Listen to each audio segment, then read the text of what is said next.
played well enough to win that small little imbalance, and now he's got to capitalize on it.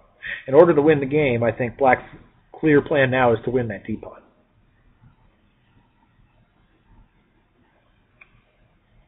So now I'm going to try to get rid of at least one of these rooks so that I can have a hope of defending that pawn.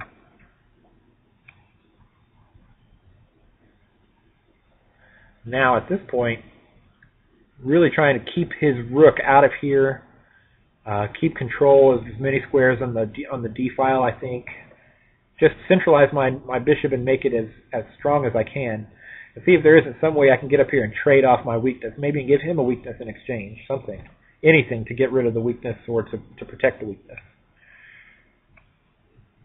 So now I'm really offering to make the trade, and he comes over here, and I think pinning this pawn was my best move. I think this move probably saves my draw. I don't really know. I'm not very good at these endings. So if anybody else can see exactly what the right thing to do here was, what I've done now is I've traded that off and forced him to have an isolated pawn, but it doesn't do a whole lot of good because I can't ever get my king into here. I can easily prevent him from getting his king into here. See, even just moving up this f3 pawn, look at all the pieces or all the squares along this row here that are protected by my pawns and my king. He can't come to here. It's protected by the g pawn, protected by the f pawn, protected by the g pawn, protected by the f pawn. His king is never going to come into any of these places. Obviously, all the way over here, this square is protected. The only place he could ever get in was over here, and he can never even get to that square because of my bishop. So, in essence, he's not going to make any easy progress into my position. I'm not going to make any easy progress into his position. None of these squares are accessible to my king. There might be a way to force my way in with the pawns or the bishop, but it's just very unclear, very, very even. I offered a draw in this position, and he accepted. So I think that's a fair result. I think we played pretty evenly. I think he made a few mistakes. I made several mistakes that I think I pointed out.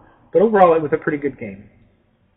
So I hope this analysis, and it was analysis that it also showed some basic concepts. I'm trying to make these videos for those of you that are learning the game, are still new to the game, and let you know what kinds of things we're thinking about when we play some of these moves, so that maybe you'll think about them in your games and maybe even understand what's going on when you watch somebody else's game.